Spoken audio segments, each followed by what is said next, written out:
In 3, 2, 1.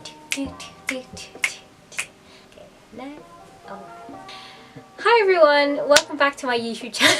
Why did I just laugh like that? Oh my god, that's gonna be my new thing now. Hi everyone, welcome back to my YouTube channel, and today, I sound way too happy. Hi everyone, welcome back to my YouTube channel. My name is Priyanka.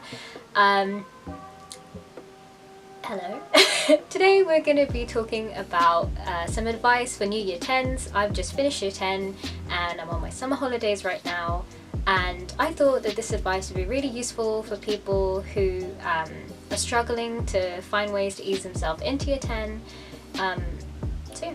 And most of these are applicable to any year group, but especially Year 10. And maybe these were some things that I wish someone had told me before I started the year. Some of these might not apply to all of you, but these are things that really helped me and things that I thought I should share. So, lovely. So if you see me looking down at my phone, it's because I have my notes on it. So yeah. So I wanted to break this down into 6 keywords because I know that people don't have the time to watch the whole of the video. Trust me, I skip through people's videos all the time. My 6 keywords are organize, books, food, decorate, respect, and fun. Skip to any one of these titles. I'll leave timestamps in the description below. Let's just go. So my number 1 thing is to organize.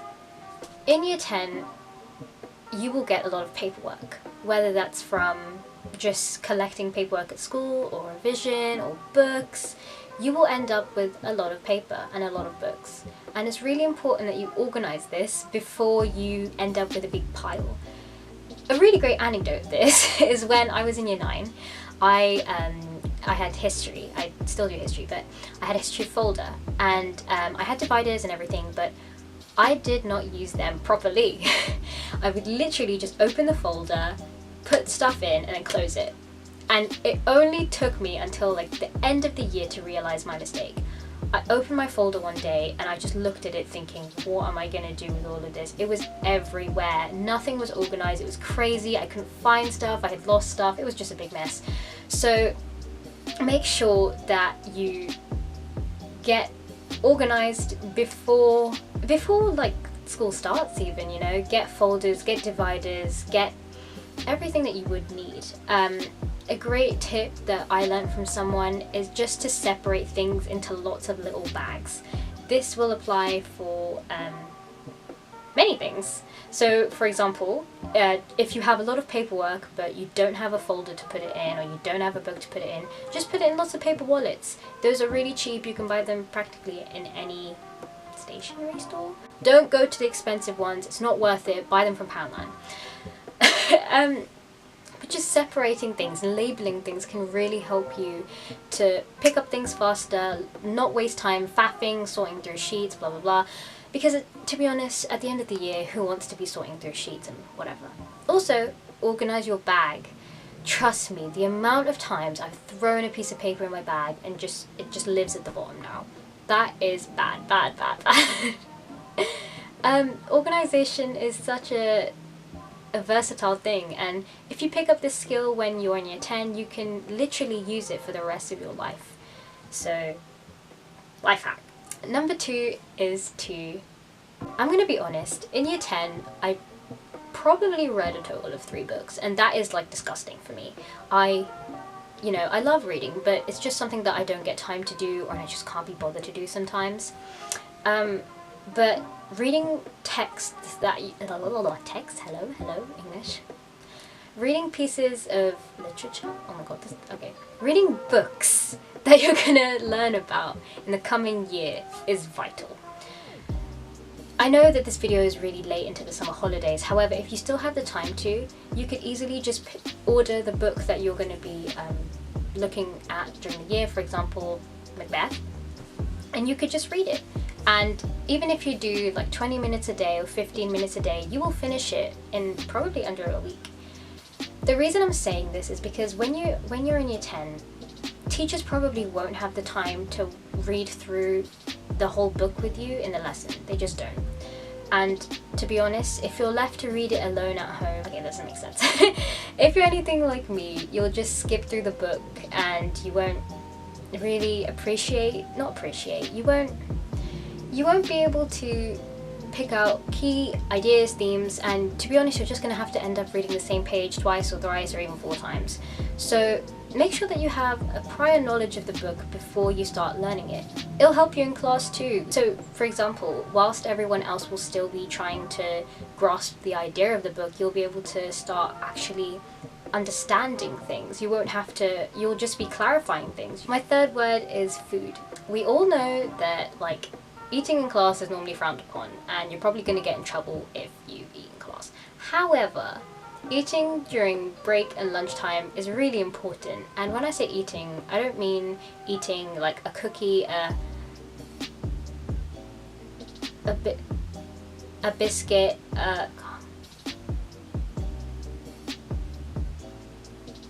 she's not coming out.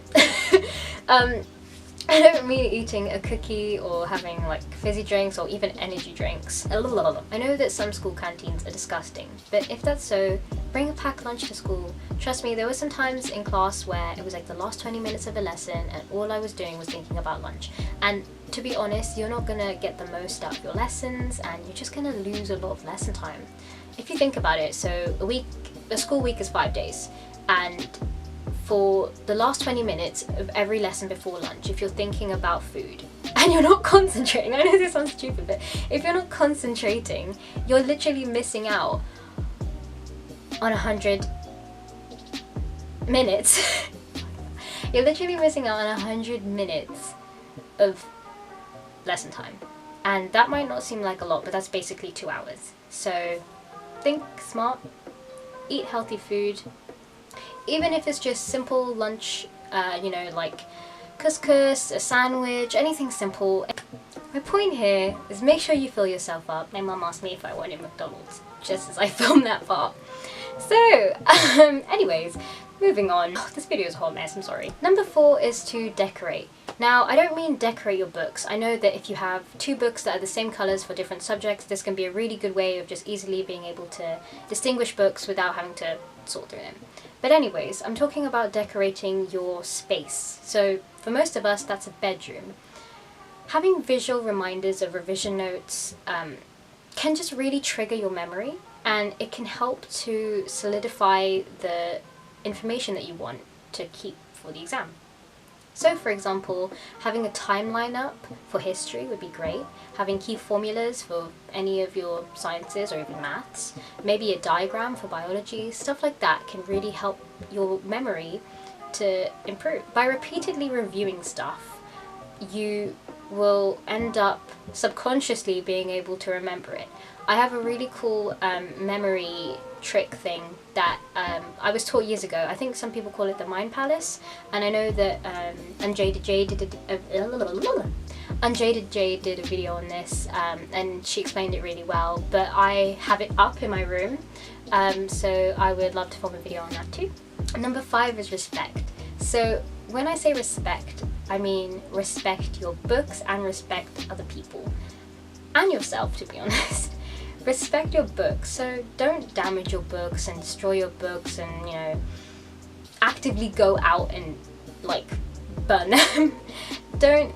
Because to be honest, you're gonna need, don't disrespect your books, because they're the things that give you the education, the knowledge that you have, but also, if you damage them in year 10, in year 11, when you need to look back at your work from year 10, you won't be able to find it, and it would just be such a big shame that you worked so hard in year 10 and your book is ruined or lost or missing. Respect your teachers as well, because they just want the best for you, and to be honest, if you're mean to a teacher, if you're rude or annoying, chances are you've played yourself and the teacher will just be harsher, stricter towards you in particular. And respect yourself. Know your limits. Know that studying hard is a really important part of year 10. However, you can't expect yourself to do 8 hours every night. It's just not going to work. Do what's effective for you, and make sure that you take time for yourself, you take time to relax. And this kind of ties into my last one, which was fun. Make sure that you have time to enjoy yourself, do things on the weekend, but also remember that you need to have a work-life balance. It can't just be all or one. It's like yin and yang and like scales and that. You need to have both, and they need to be in balance. If you have a really fat history essay, but you also want to go out, maybe do half before you go out and then half after you go out, after you come back from going out.